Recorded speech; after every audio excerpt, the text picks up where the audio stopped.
What's up, you guys? Adam here with Anabolic Climbing, and today it hit me like a ton of bricks. I was scrolling through Instagram, saw some clips from the Anabolic Roundtable hosted by Vigorous Steve, Kurt Havens, and Dean St. Mart. If you guys aren't watching it, you absolutely should. But there's one clip that caught my attention that I needed to share with you guys, and after I play it for you, you guys are going to understand why. Obviously, support the Anabolic Roundtable. Also, don't forget to like and subscribe and comment. It helps the channel out tremendously. And yeah, let's hop into it. You'd be surprised what you maintain with very little training. It usually takes like a month or two before it really goes away. And then it's like from one day to the next you wake up, you're like, what the hell happened? Did I get sarcopenia overnight? With natural people, there's been a bunch of studies to show how fast you lose it. They did a study, they had people exercise for 12 weeks. They gained, obviously, various amounts of tissue. Then they had half of them stop lifting for 10 days. The group who stopped lifting for 10 days lost all of the tissue they gained for those 12 weeks. So 3 months of training gone in 10 days. That's without drugs. And this is one of the reasons why a bro split doesn't work outside of being enhanced, because the atrophy effect. So you got about 2 days where it's ramped up, and then it goes right back down. So if you hit chest every Monday, you're literally doing 2 steps forward, 1.5 backwards. That's why natural guys don't grow doing that stuff. No, that's why push-pull legs or some sort of overlap training works a lot better. Yeah, frequency is much more important than volume. You'd be surprised what... Frequency is much more important than volume. And I have to definitely agree. Now, if we're just talking for raw hypertrophy, we could easily see that in the evolution of the bodybuilding community, right? Folks moved away from the bro split of hitting one muscle group per week, and they would, do chest, legs, back, arms, shoulders, and they would do that on Monday, Wednesday, or Monday, Tuesday, Wednesday, Thursday, Friday, and then take the weekend off or something, or some variation. But that's not what we're talking about. We're talking about as this relates to rock climbers. And as it relates to rock climbers, that's where it's all going to start making sense for us sooner rather than later. So from a muscle building context for our programming as rock climbers, typically, I know for folks like myself and for other folks, it's very common to schedule 1 day of weights, but realistically, hitting weight training more than once a week while also climbing is very difficult from a, just a fatigue perspective. If you're climbing 2-3 days a week and then also throwing in another 1 or 2 lifting days on top of it, especially if you're really lifting hard, really difficult to be able to drive the kind of fatigue that you need to get the gains that you can. And I know personally, I have 1 hard leg day and 1 easy leg day. I have 1 day of heavy squats, which was tonight. I'm amazed that I'm still able to think coherently. And 1 day of plyometrics, which is a lot more chill. So let's sort of put this all together in context, right?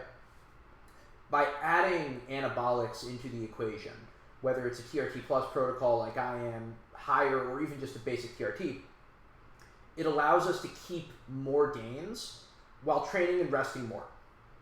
So in a nutshell, you might think, yeah, obviously that's how steroids work. But in the context of rock climbing, it means that we can take more time off of our fingers and still be able to maintain the gains that we have. And we don't have to worry nearly as much about overtraining the fingers. In fact, we can lower some of the repetitive injuries and the repetitive strain by lowering our overall training volume, instead worrying more about intensity and letting ourselves recover more session to session so that we're less likely to develop some synovitis, less likely to impact a pulley or something along those lines, and we can keep the gains that we've been making. So you might say, Adam, yeah, that seems ideal on paper, but how can you back that up? And we can see this sort of in my block pull performance, right? Realistically, I have been climbing 3 to 4 times a week for the last 7 years. Obviously, I was more intentional with my training this year as anabolics were introduced, but my fingers have felt better this year. I haven't increased the overall volume. In fact, I've actually backed down to 3 days a week as opposed to 4.